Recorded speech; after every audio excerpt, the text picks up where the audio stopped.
Welcome to part 2 of the enzyme lecture. Today we will be learning about the factors that affect enzyme activity. Some of these factors are pH, temperature, and concentration of both the enzyme and the substrate. Recall from previous lectures that all enzymes have an active site. This is where the substrate or starting material binds. The substrate can only bind to the enzyme if its shape matches the shape of the active site.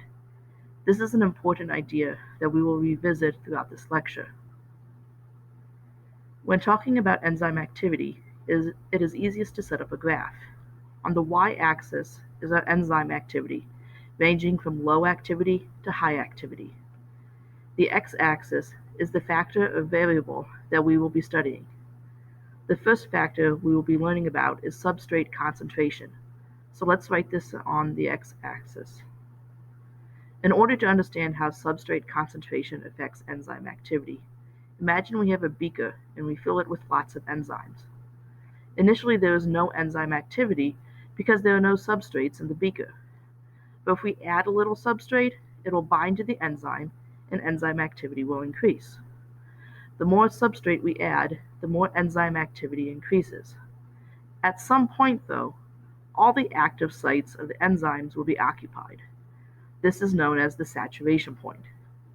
If we continue to add more substrate, the enzyme activity will not increase because there are no available enzymes. As a result, the graph will level out. The next factor that we're going to be learning about is enzyme concentration. This is very similar to substrate concentration, but instead of starting off with a beaker full of enzymes, we have a beaker full of substrate. Since there is no enzymes in the beaker to start, enzyme activity is 0. But as we add enzyme, activity is increasing. It will increase until all substrate is bound to an enzyme.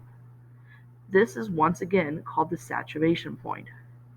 Adding more enzymes will not increase enzyme activity because there is no substrate available to bind to the enzyme. Notice this graph and our previous graph are basically identical.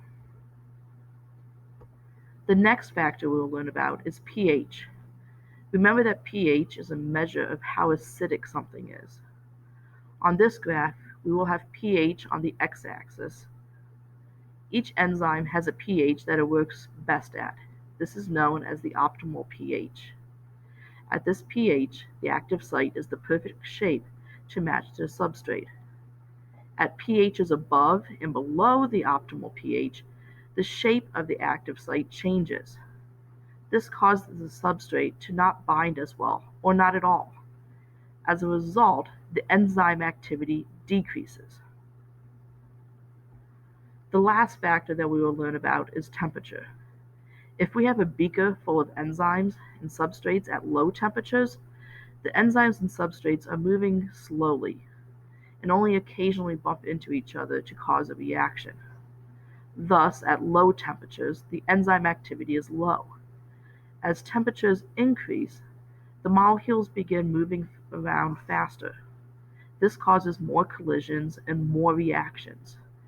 This means enzyme activity increases as temperature increases. Each enzyme has an optimal temperature, just like it has an optimal pH. If you increase the temperature above the optimal temperature, though, the enzyme doesn't increase its activity. It actually decreases.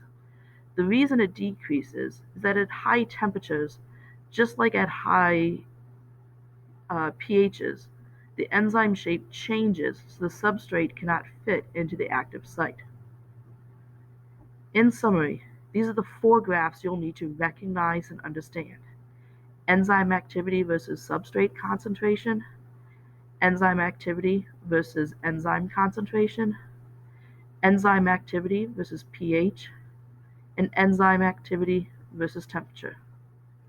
Great job, you guys. Keep up the great work.